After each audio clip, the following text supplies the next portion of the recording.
as well as an undeniable attraction created only by bodies of a particular mass. Today, the grace, the power, the inner strength come together.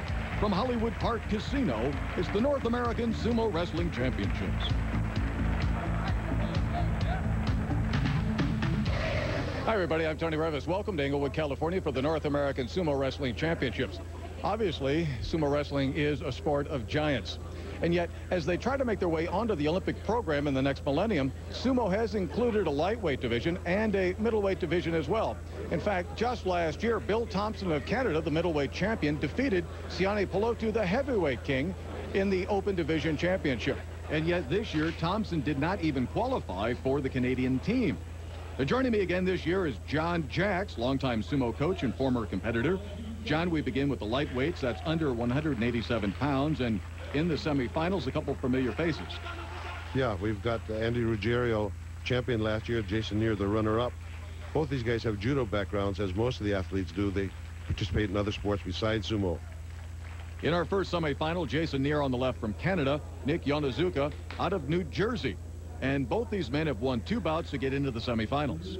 Nicky Yonezuka is a former member of the U.S. national and Olympic judo team. His first year in sumo, expect a lot out of him. Jason Neer, the background in sumo. Good start. Both wrestlers kind of not charging, waiting to get a judo grip. And most lightweight division fighters go with the belts more than the sheer power. We sort of a stalemate here, John. Yeah, again, this goes back to their judo background. They're waiting for somebody to lean and pull so they can go pull their judo throws. They're looking to counter more than initiate the pressure? Absolutely. The big guys will do a lot more pushing. These guys wait to kind of throw. Now, this is one of 6 continental tournaments leading to the World Championships later in the year in Japan. So a win here gets into the finals. All the finalist champions move on. And here's a throw, and it's Yonezuka getting the best of Jason Neer, and that was really quite a tactical match. Yeah, that was a great throw. Yonezuka waited for the push, and with the overarm throw, Watanabe took Jason to the mat. And he moves on to the finals. Now, in our second semifinal, Andy Ruggiero from New Jersey squares up against Victor Jean-Baptiste from Haiti, also a semifinalist last year. Andy, last year, off of his victory, qualified and went to the World Championship in Tokyo, and his sumo has really come along. He got to train a professional stable for a few days. You know, John, it's an example of how the growth in sumo is going beyond just Japan into the United States as well, and people with different backgrounds. Again, both these men with judo backgrounds are starting to develop more sumo technique as they get more heavily into the sport, and the opportunities are out there for them. Absolutely. You can see Andy here is keeping his feet nice and wide apart, toes pointing out, which is perfect sumo form, so that he's not able to be thrown so easily. And very much like our first semifinal, these men are trying to feel the pressure points of the other man, and there Baptiste attempts a throw countered by Ruggiero. Again, Ruggiero's leg work is what's keeping him in this match. Ruggiero with a Kuinage underarm throw without a grip on the belt wins that match. There are 70 officially recognized winning techniques in sumo, each with its own name. And so Ruggiero moves on to the finals for the 2nd straight year and goes up against, of all people, his training partner, Nick Yonezuka. Both these guys out of Newark, New Jersey, train together in the same judo dojo and bring a wealth of judo experience into this. And a wealth of knowledge about the opponent as well. This ought to be interesting. Within 2 pounds of one another's weight, exactly the same age and experience. Notice Andy starts kind of with a sprinter's start, which is a little bit unique to sumo. Oh, and a very quick match there. And it looks like the official is pointing to Ruggiero. Andy was able to get a nice overarm grip called Watanabe throw. Yonezuka's hand touched the ground. You know, there was the semifinal matches were both very long and involved. How much strength does it take out in the prelims leading toward the final? It takes a lot out of you. You know, it's it doesn't look like we're doing much, but it's using all your muscles.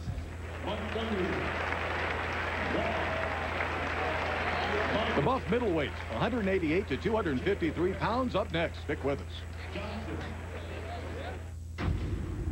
In a world where integrity is in short supply and determination is found in small packages marked "Do not open until Christmas," stands a man 14 inches high with a backbone the size of Missouri. Buddy Lee is Buddy Lee in Buddy Lee, Man of Action. A Lee Dungarees production. Intergalactic planetary!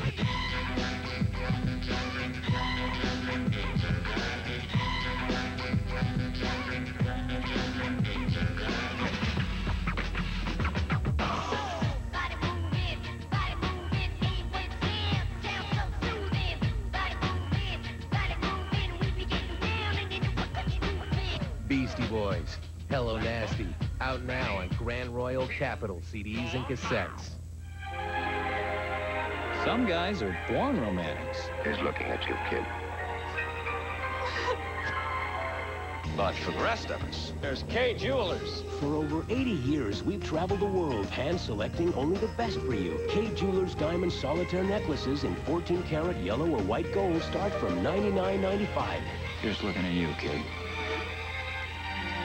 K Jewelers, for a legendary romance like yours. Have you outgrown your current position or find yourself unemployed? Then it's time to look in the National Business Employment Weekly. You'll find top jobs with top companies and advice on landing them. Order 6 issues of the National Business Employment Weekly now for only $19, a special introductory offer. Look in the National Business Employment Weekly. You'll never know what you'll find. To subscribe, call 800-238-3800. That's 800-238-3800. Welcome back to the North American Sumo Wrestling Championships. Tony Revis along with John Jacks at the Hollywood Park Casino. One of the most compelling stories we told last year was the father-son middleweights, Roger and Kenna Heffernan of Hawaii. This year, Rogers brought along reinforcements. 22-year-old son, Jacob. Sumo has always been with the Heffernan family. Roger was a state champion freestyle wrestler. When he got into sumo, he brought his 2 boys along with him. And now his youngest son, even Michael, at the age of 5, is starting to get involved with sumo. Well, last year, Roger and Kenna were paired up against one another in the middleweight quarterfinals. And while Kenna didn't enjoy fighting his father and then lost in the finals, the trip was one of the most rewarding this Yale grad ever took. You know, it was fun. You know, initially, something that we weren't really looking forward to. And then after a while, it was something that became a yearly thing, that it was like a family reunion for all 3 of us that brought us all 3 closer together. Now we go into the middleweight competition here at the Hollywood Park Casino, and it is Jacob Heffernan on the left against Heath Johnson on the right. And Heath has been living for the last 6 years in Chiba, Japan. Yeah, Heath has been a member of the U.S. national team for 3 years because he's lived in Japan. We didn't have to fly him in. And his sumo has really progressed. He trains with the amateurs in college and also with professional. Boy, that went very fast. Jacob's hand went down, but it looked like Heath Johnson's foot went out. Let's see what the officials say. That's a real call. Heath jumped aside what they call hataki komi, and right as his foot stepped out of bounds, Jake's hand hit the ground. So we'll see what the judges decide. Let's look at it one more time and see if we can find a closer look and which one of them. The whole idea is to get the man to go out of the ring first or touch down first, and that looked like pretty much a tie. That was a tie, so they're going to have a refight. It's called Tori no Oshi. One more time.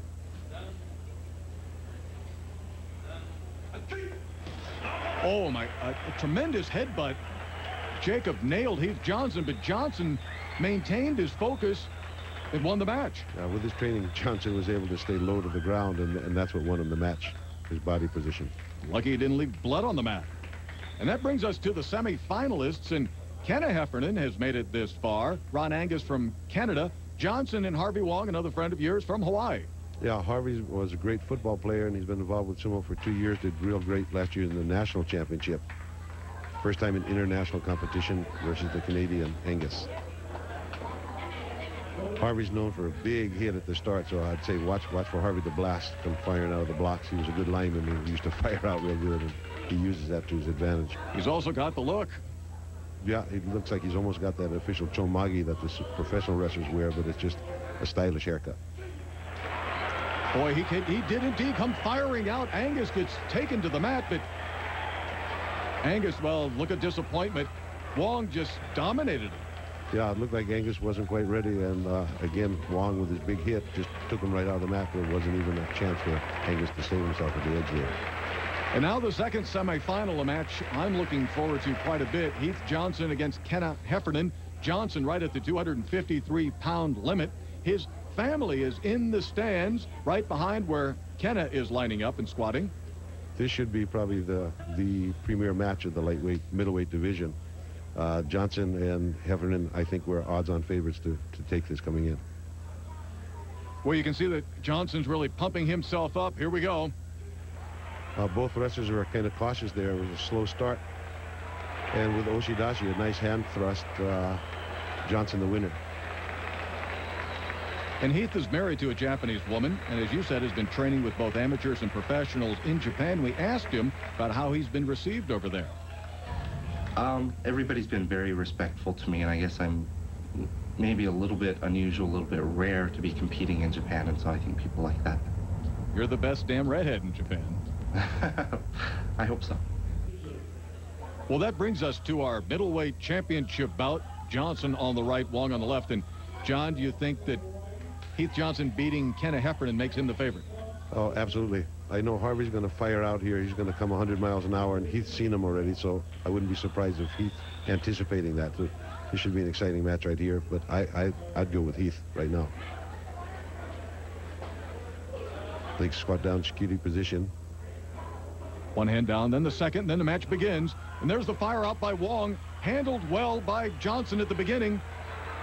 Wong fought back in and just slipped at the edge right there. In traditional sumo, the ring, or doyo, is the same size, 15 feet diameter, but it's made of dirt. This canvas is more slippery. Yeah, and since the wrestlers are not allowed to put anything on their feet to help them stick a little bit more, it takes a lot of getting used to. Tell me about that final competition. The last bout, I felt confident going on the belt with Mr. Wong, because usually the Hawaiian wrestlers try and use more power, and I feel my real strength is in my legs and my thighs, whereas real sumo, they try and use their legs and their thighs a little bit more, so that's what I wanted to try and do when I went into that bout. Well, we have crowned a light and middleweight champion so far. Sumo do's and don'ts when we return.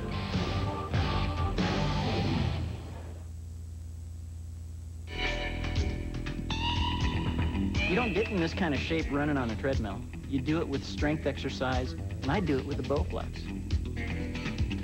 You know, if you're not working out with strength training right now, you need to. Because if you want to lose weight, you got to add the muscle, and that's why you need a Bowflex machine. It's like nothing else you've ever tried before. We've got over 60 exercises you can do on a Bowflex. You're never going to get bored. You can do a full workout in 20 minutes on a Bowflex machine. You're not going to believe how effective Bowflex is the first time you get on it. Bowflex may look a little different, but that's because we designed it to function correctly. Bowflex uses power rod resistance. Bowflex power rods are so effective that Bowflex guarantees results in 6 weeks or your money back. Try going to the gym and getting a guarantee on results. You won't find it. If you call and get our free videotape, you're going to see an effective workout and see how easy and quick and fun working out with Bowflex is. These are our home jerseys, and these are our away jerseys. And if we ever get invaded by the planet Zoltar, this is what we'll wear.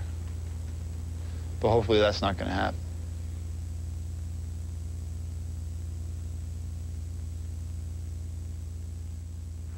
Welcome back to the Hollywood Park Casino in Inglewood, California for the North American Sumo Wrestling Championships. We are fortunate indeed to have on hand at the North American Championships from the Aomori Prefecture on the island of Honshu, the reigning national sumo team champions from Japan. They are here to demonstrate some of the sumo do's and don'ts at the Hollywood Park Casino. Here, Mr. Narita demonstrates you do want to maintain a low center of gravity in the ring. However, do not maintain a low video poker hand in the casino. Here, Mr. Kudo demonstrates a slapping attack called spotty. However, it's no fair to bewilder your opponent with these attacks called molari curly. Now, Mr. Osanai shows the proper form when you attempt the most common pushing technique called oshidashi. However, there is no correct form, and we urge you not to undertake the least common pulling technique called oh my gosh no. Just a few of the basic do's and don'ts in sumo to help you better appreciate the sport. Now back to the action. We're into the finals of the heavyweight division, and we have Sione Polotu and Wayne Vieira. Polotu on the left. Polotu and Vieira have trained together for the past 3 years in sumo. They're very best buddies, graduates of the same high school, both state wrestling champions in freestyle wrestling in high school, and now meeting for the North American Sumo Heavyweight Championship. Last year, Sione was the runner-up in both the heavyweight and open divisions. I kind of joke about it, but my favorite color is like silver, because I have tons of second place trophies, and I mean, other than the team, of course, I have tons of second place because I've constantly had guys who are more experienced than I. If there's a nicer man in any sport, I'd like to meet him. And the experience comes with Vieira. He spent 2 years in professional sumo in Japan, so he's definitely got the technique. There was an overarm throw again, a Watanabe, dropping floaters 450 pounds on the mat. Sione came into the competition with a plantar fascia problem on his left foot and hard to push off, and you could see that. He just sort of caved in at the end. No pressure on that left foot possible. Yeah, unfortunately, he had that leg injury. But again, Sione takes his favorite color, silver. Vieira having a fantastic year. He won the Hawaii State Championship, won the United States National Championship. In Tokyo, he took 3rd place in the world, and now he has the North American Championship to his list this year. Fantastic. I was trying to be aggressive, but Sione came off a lot quicker than I did, and I was surprised actually at his speed off of the starting. So I had to really come back at the end to win by a hair. I just barely put a hat trick on him to win this match, but Sione won off the start. The one piece of equipment in sumo is the mawashi, or belt. In amateur sumo, the mawashi is made of canvas. Here, Manny Yarborough, along with lightweight Andrew Freund, compare their respective mawashis. This is the mawashi that I won the 1995 World Championship in. And I still hold an emotional attachment, and we've been together going on 3 years. Wow. How long have you had this? Well, I've just been doing this for like about 3 months, so I've only used this maybe 6 or 7 times. So you haven't developed the love and the emotion and the feelings for it? I don't have quite as much dirt on it yet. Well, that comes from practice and scraping in the whole 9. But you have to develop an emotional attachment to this. This is your lifeblood. This is the way of the warrior. Cherish it, love it, respect it. We will have Manny fighting up next, if we can find him.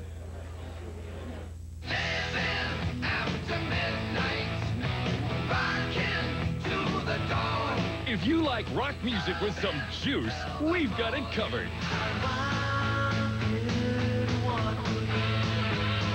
Where there's lightning, there's thunder. Now, Cornerstone Promotions brings you Power Rock, a collection of 34 high-voltage classics. You got me running, going out of my mind. You got me thinking that I'm wasting my time, throwing me down. I've got 2 tickets to paradise. Won't you pack your bags for leave tonight? Can't scratch fever. Can't scratch fever.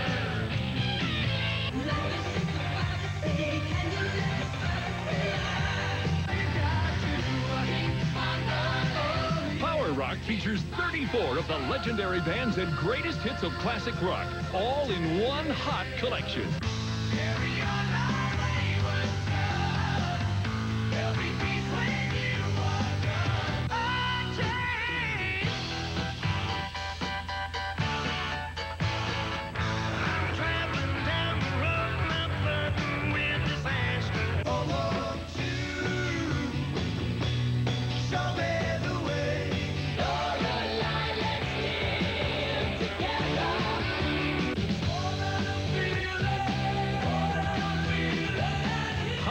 Is not sold in stores, so call this toll-free number now.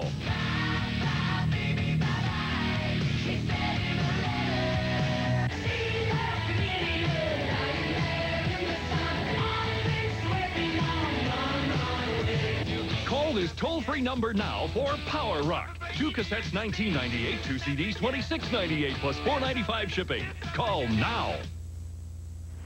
Welcome back to the Hollywood Park Casino in Inglewood, California for the North American Sumo Wrestling Championships. I'm Tony Revis along with my partner John Jackson. We move to the open division where the big man Manny Yarborough begins his competition.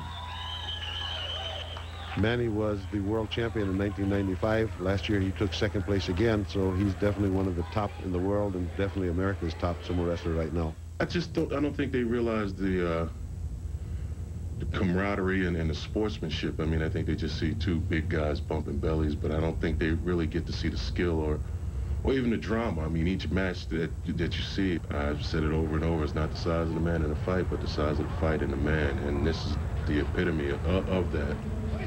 Well, his opponent, Yukio Kudo from Japan, 235 pounds. You better have a lot of fight in him. Well, he does. He's a school teacher, but he's also top 8 in nationals last year in Japan. He's staying low on Manny, trying to get a grip and drive him. The only way he can beat Manny is to get lower, and you can see Kudo is definitely lower than Manny. Of course, he's outweighed by about 300 pounds. But now the official has stopped the match. He's seen something. What's he seen? Yeah, Manny with an overarm grip again just lifted Kudo and placed him outside the ring. His foot touched outside the ring. Any part of your body hits outside the ring, the match is over. Let's take a look at it. Watch the left foot, the taped foot. It goes out and boom, touches down, match over. Any part of the body inside the doyo touches down besides the sole of your feet, match over. Any part of your body outside the ring, match over. This, match over. Yarborough moves on.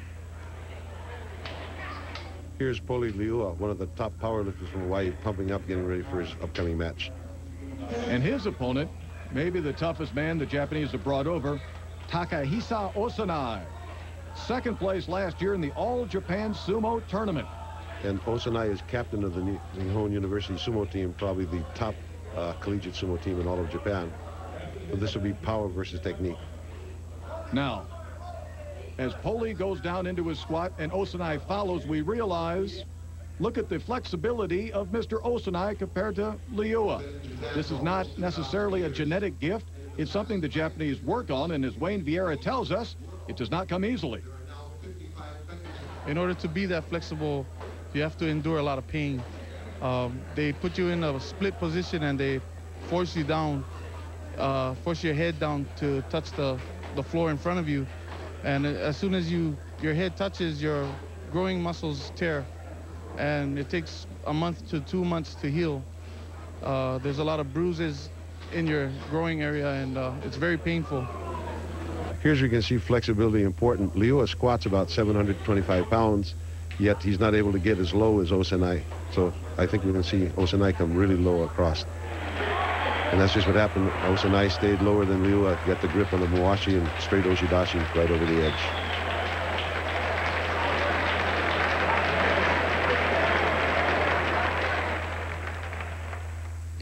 Of course, the training table, one of the most important elements of any athlete's life. And now we're here at the pre-meet meal here in the Sumo Championship, and we're going to bother Roger Heffernan and his 2 sons and the whole Hawaiian table. Is there a philosophy behind what you guys eat, or is just see it, eat it? No, usually in the sumo wrestlers, especially in Hawaii, we need rice. Rice is a very staple food, so that's the base of the thing. If we don't have poi, we need rice.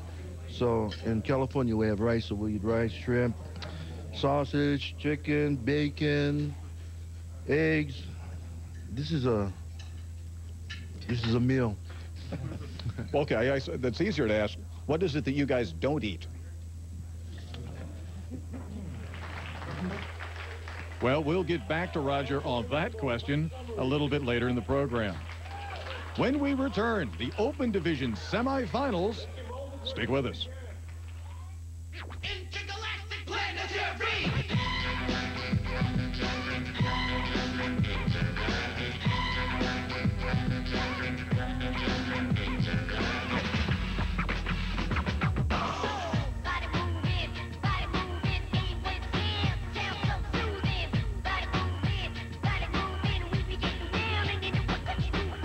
Beastie Boys, Hello Nasty, out now on Grand Royal Capital CDs and cassettes. Some guys are born romantics. He's looking at you, kid. But for the rest of us, there's K Jewelers. For over 80 years, we've traveled the world hand-selecting only the best for you. Like K's quarter-carat diamond heart pendant, anniversary band, or tennis bracelet, just $99.95 each. Here's looking at you, kid. K Jewelers, for a legendary romance like yours.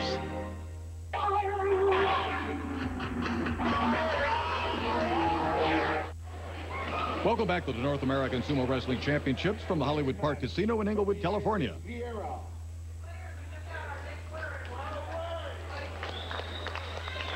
The open division competition pits athletes of any weight against one another, and we can have some fairly severe weight differences. As an example, Andy Ruggiero, lightweight champion, against Poli Liua. Liua comes in about 320, power lifter. But Ruggiero, you notice, uses his balance and uses the edge of the ring to stay in bounds. That's why the open weight's the most exciting weight, anybody against anybody. And now, well, here's where the strength comes in with Liua simply picking up his opponent and marching him out of the ring. If you have your opponent over your head and he's no chance of winning, you can step out first and not be the loser. And that's what the referee ruled. Liua had full control of Ruggiero. And so that takes care of our lightweight champion in the open division. Now we go to Heath Johnson on our right, the middleweight champion, and his opponent, Mr. Mitsuhiko Narita of Japan. The Japanese have been invited to compete in the open division championships.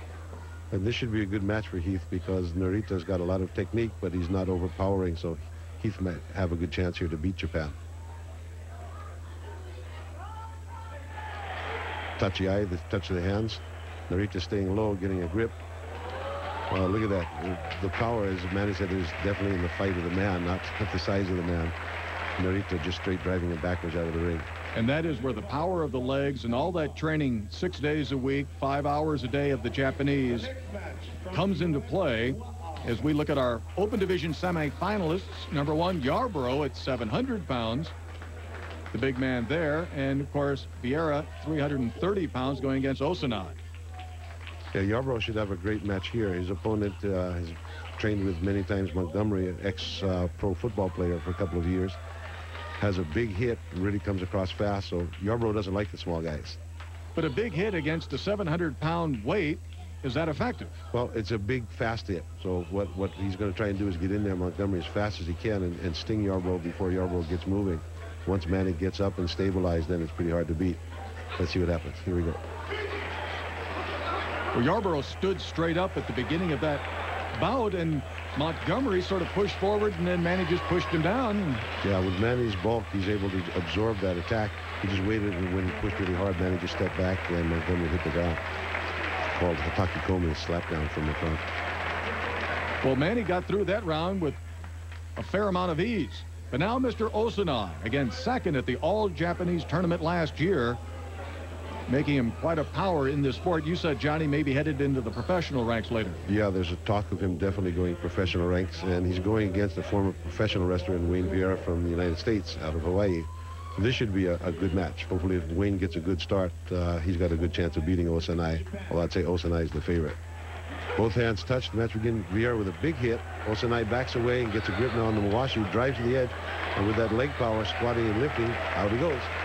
Well, Osanai, you could see him just deliver his hips underneath, getting all his power beneath him and lifting his man toward the edge, and there's nothing that Vieira could do. Absolutely. So now that puts Osanai versus Yarborough in the finals of the open weight division. Giving up 410 pounds. Could he use the same technique against a man of Yarborough's size? Definitely. If Osanai, which he's famous for, is able to stay low and get under Manny, Manny's in trouble. Manny does not like to fight the smaller guys. They're like a mosquito and an elephant. John, they're all smaller guys against Manny. That's totally true. Okay, let's see if Manny can keep him away from the belt. If Manny can stay low, this will be a good match. Manny needs to power out himself and not just be submissive. He's got to power forward and stay low. That's the two critical things he has to do here. We'll see. No, well, one step forward, but Osanai's got him underneath with the Mawashi and just tips him right over off the ring. Manny tried for a throw at the very edge there, but Osanai already had that momentum moving. And again, that's what we said. Osanai just stayed much lower than Manny, was able to get underneath. And with that constant training with the legs, Osanai is the victor. I think the Japanese, coming from the traditional country, don't like to lose in America. I got under me, and the thing about this sport, when you can get under anybody, you can move anybody. It's a leverage thing, and it's a technique thing, and I tried to prevent it. I couldn't prevent it. Osanai is a very skilled fighter. John, we witnessed the continued growth of sumo in the U.S. out there today. Yes, and it's also growing worldwide. We went from 25 countries 6 years ago. This coming World Championship, we'll have 71 countries participating. But we also saw why, with its thousands of years of tradition, Japan continues to be the best of the best. For John Jacks, I'm Tony Revis. So long from Hollywood Park Casino.